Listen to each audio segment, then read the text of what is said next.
मिरजेत युवकाच्या खून प्रकरणी 4 आरोपीच्या विरोधात गुन्हा दाखल, तिघांना अटक। मिरजेच्या गणेश तलावाजवळ निखिल विलास कलगुटकी याच्यावर धारदार शस्त्राने हल्ला करण्यात आला होता। नंतर निखिल कलगुटकीला उपचारासाठी मिरजेच्या शासकीय रुग्णालयात उपचारासाठी दाखल करण्यात आले होते। मात्र उपचारादरम्यान निखिल कलगुटकीचा मृत्यू झाला आहे। घटनेची माहिती मिळताच पोलीस घटनास्थळी दाखल झाले होते। वर्चस्व वादातून हा खून झाल्याचा प्राथमिक अंदाज आहे। या प्रकरणी प्रथमेश ढेरे, विशाल शिरोळे, सरफराज सय्यद आणि प्रतीक चव्हाण ते 4 जणांच्या विरोधात गुन्हा दाखल करण्यात आला आहे। यातील तिघांना ताब्यात घेण्यात आले आहे। घटनेनंतर नातेवाईकांनी मृतदेह ताब्यात घेण्यास नकार दिला होता।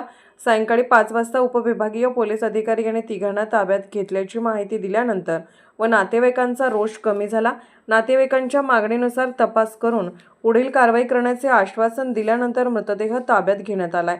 पोलीस इतर आरोपीचा शोध घेत आहेत। संशयित आरोपी प्रथमेश ढेरे, विशाल शिरोळे, सरफराज सय्यद हे तिघेजण रेकॉर्डवरील गुन्हेगार आहेत। यापूर्वी यांच्यावरच गंभीर गुन्हे दाखल आहेत। आरोपींनी बेकायदेशीर जमाव जमवून फिर्यादी ऋषिकेश कलगुटकीचा भाऊ रोहन याच्यावर 3 महिन्यापूर्वी जीवे ठार मारण्याचा प्रयत्न केला होता। त्यावेळी फिर्यादीचा मामा यातील मयत निखिल कलगुटकी याने फिर्यादीस मदत केल्याचा राग मनात धरून गणेश तलावापासून तानाजी चौककडे जाणाऱ्या रोडच्या फुटपाथ जवळ वरील आरोपींनी त्या ठिकाणी अचानक येऊन धारदार हत्याराने वार करून फिर्यादीचा मामा निखिल कलगुटकी यास गंभीर वार करून खून केला। नमस्कार, मी sub divisional police officer Miraj विभाग अनिल गिल्डा।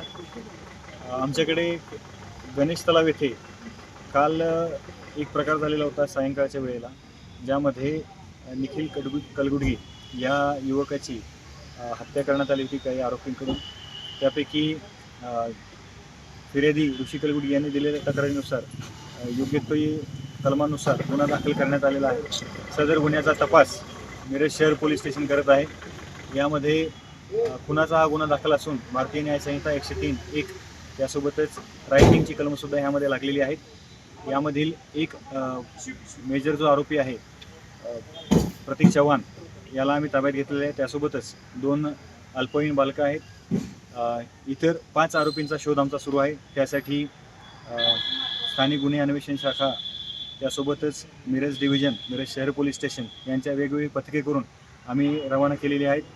आरोपींना लवकरात लवकर ताब्यात घेऊन योग्य ती कायदेशीर कारवाई आम्ही करणार आहोत। यामध्ये माननीय जिल्हा पोलीस अधीक्षक श्री संदीप भुगे सर तसेच अपर पोलीस अधीक्षिका बारावकर मॅडम यांच्या मार्गदर्शनाखाली मिरज शहर पोलीस स्टेशन पुढील तपास करत आहे।